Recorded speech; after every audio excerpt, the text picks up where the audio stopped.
suburb of Sao Paulo. Gita Stammer and the Nazi doctor enjoyed a secret love affair, and Mengele dedicated love poems to her in his diary.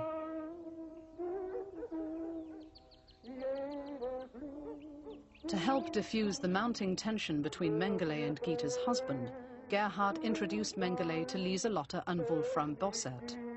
A former Nazi himself, Bossert held the same political convictions as his new friend. They found much in common, and Mengele became part of the family circle. With full confidence, he entrusted the Bosserts to manage his financial affairs with Hans Sedlmayr in Germany. In 1971, Wolfgang Gerhard returned to his native Austria. He left behind his Brazilian identity card. A change of photographs and Mengele became Wolfgang Gerhard. Meanwhile, Mengele had become more myth than man. Imaginary stories told of someone larger than life, a dangerous superhuman villain able to send Mossad agents home in body bags. Hundreds of unconfirmed sightings claim to have located him at any given moment, on every continent. Newspaper articles popularized the image of a fugitive, armed, protected, and very dangerous. An invincible criminal, impossible to catch. A false lead surfaced in Brazil when a TV reporter filmed this 3-second clip of a man mistaken for Mengele. The unfortunate face was instantly reproduced around the world, but the imagination of a retired policeman from Canada drew the most attention.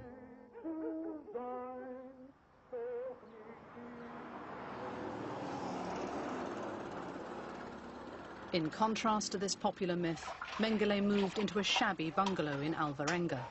Except for 2 maids who looked after him, it was the first time he was completely alone.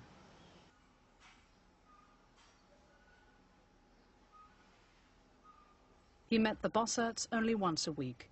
With each passing day, he grew more irrational and depressed, filling his diary with endless entries about the most trivial aspects of his daily life. He was self-pitying. There's not a trace of a sense of humour anywhere. And then the other thing is the amazing meanness. The long columns and columns and columns of figures with, I mean, does the Cruzeiro have a subdivision? There must be some sort of centime. And I remember thinking to myself at the time that there is veritably a God in heaven who plays strange punishments, because the one thing that Mengele really felt strongly about was small sums of money. And every single day it must have been like being stung by a hornet on the hour.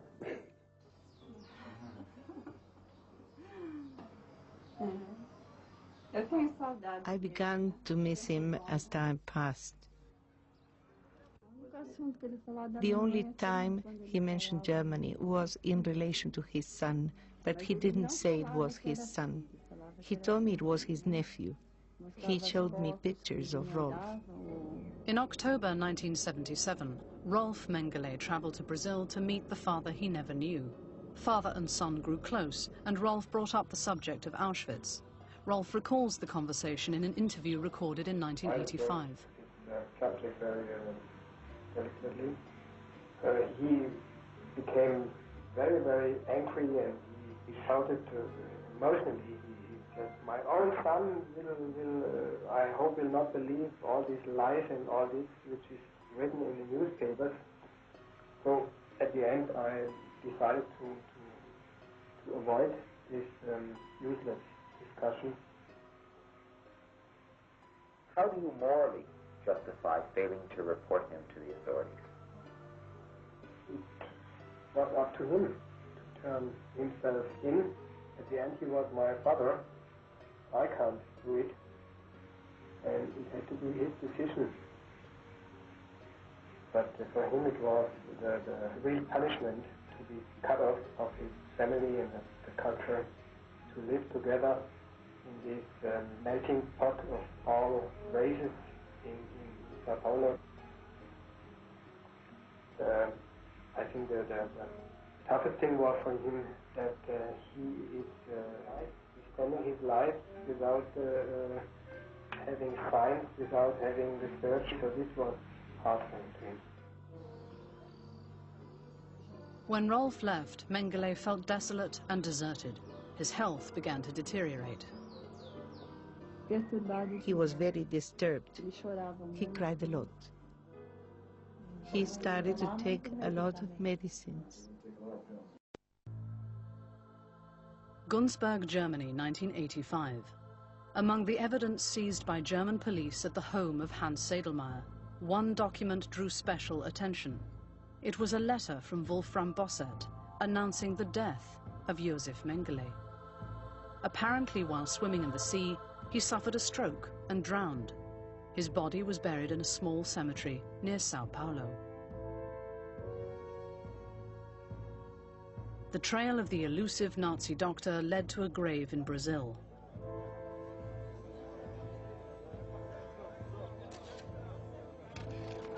On the 6th of June 1985, escorted by Brazilian police, Lieselotte and Wolfram Bossert were rushed to the open grave. Cemetery records indicated that Wolfgang Gerhard was buried here next to his mother. But the Bosserts claimed that the remains were those of Josef Mengele, who was buried here after he drowned in February 1979. On the following day, investigators from Israel and America arrived in Brazil. We checked with the Germans, and they said, no, this is serious. And that evening, I was on flight to Sao Paulo, and we brought with us world-class experts. The foreign experts were shocked by the results of the exhumation. That was a disaster. Letting a policeman, exhume a skeleton is little bit like letting a chimpanzee do a heart transplant.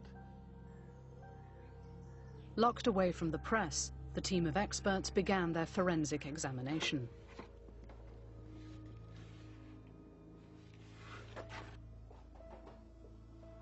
Mengele's original SS files were sent from the Berlin Document Center to Brazil.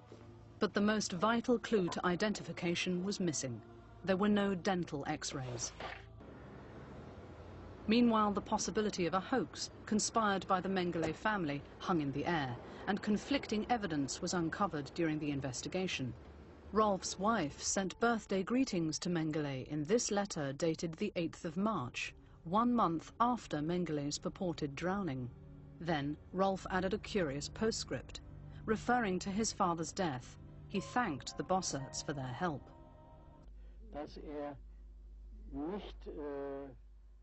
And in this interview with Dr. Munch, one of Mengele's former colleagues from Auschwitz, Munch recalls a visit by Sedlmayr and Mengele's son several years after the alleged death. They asked about Mengele's chances if he were brought to trial. The son didn't say much. Sedlmayr was the one who talked. Sedlmayr didn't say where he was. He only said that he's in a secure place.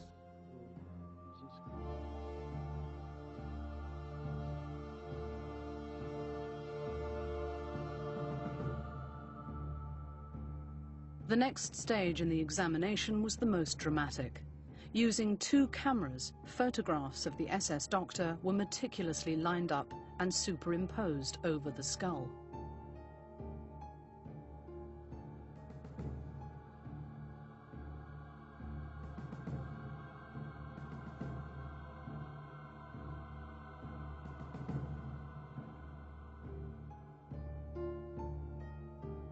One feature that is noticeable in Dr. Mengele, he has a much larger brow ridge than average. Now these are... Although the effect was striking, most scientists only used it to narrow the prospects.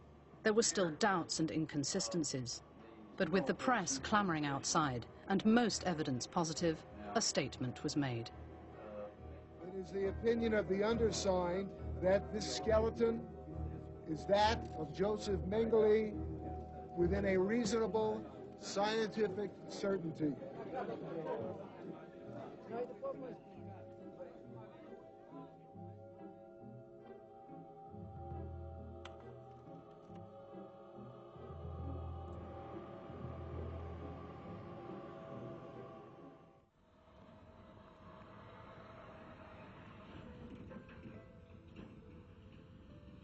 But the case was not laid to rest.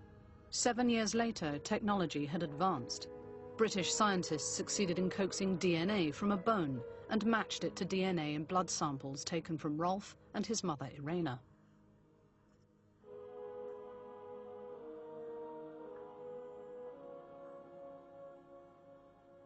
On the 8th of April 1992, the official conclusion was announced. The remains were those of Josef Mengele.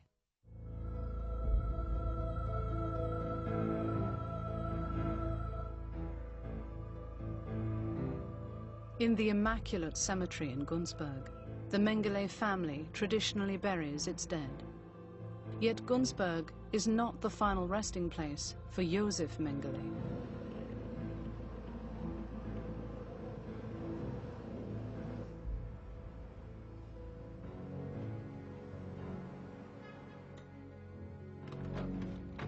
He is still packed in plastic bags in the Forensic Institute of Sao Paulo.